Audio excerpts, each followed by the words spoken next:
Rod Serling's The Twilight Zone is arguably the best anthology television show to ever have been broadcast on US TV. While it wasn't the first, those honors go to programs like Tales of Tomorrow and Science Fiction Theater. Serling's series, which he was heavily involved in regarding all aspects of the show, really set the bar for all programs of this nature.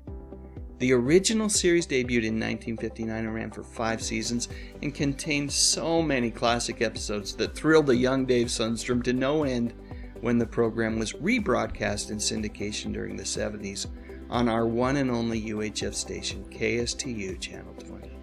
It would play late at night, often competing against the other networks' 10 p.m. newscasts. And I've got to say, at least when you're a kid, local news doesn't stand a chance against the creative mind of Rod Serling. So what's this about an episode of the show that was so controversial that it only aired one time?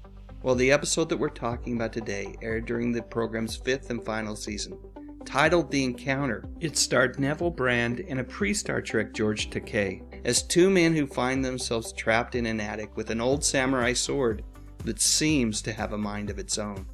You see, the sword was used by Neville Brand's character to kill its owner, a Japanese soldier who had surrendered to him during World War II. Brand's character is filled with regret, but he is also hostile to Takei's character, who has his own World War II backstory. And it is that backstory that caused a really big controversy at the time of this episode's initial airing, with Japanese American and Asian American civil liberties groups who felt that folks might be confused with the fantasy elements versus the factual elements of what actually happened during World War II, and in particular, the bombing at Pearl Harbor. This episode ultimately does not have a happy ending for either character. Truthfully, if you think about it, it is one of the cool things about The Twilight Zone. Serling wasn't afraid to go dark, and this is perhaps one of the darkest.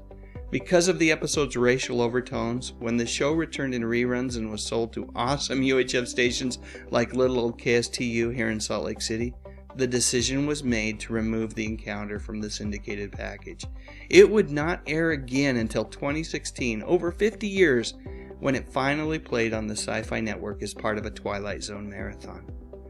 I have to believe that this episode was special for actor George Takei, who has his own story to tell about World War II as he and his family were forced by the government to leave their homes and live in a few different internment camps for the duration of the war. I also believe that it had to be a bit disappointing to him that this episode did not play again after its initial airing for more than half a century. Maybe some of the ideas in this particular episode were disturbing, but they were also thought-provoking and asked questions that are worth considering even in today's tumultuous times.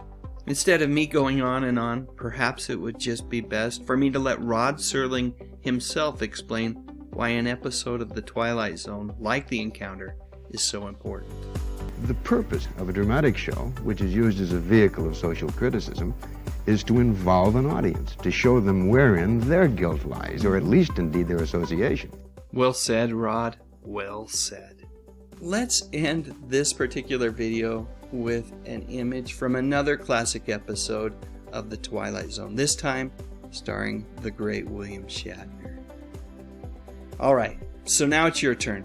Please share your memories in the comments section, and if you enjoyed this video, please give it a thumbs up, and what the heck, why not consider subscribing to the channel? I talk about music, movies, and mostly TV from the 50s, 60s, 70s, and 80s. You know, the good stuff. But most importantly, and as always, thank you so much for watching.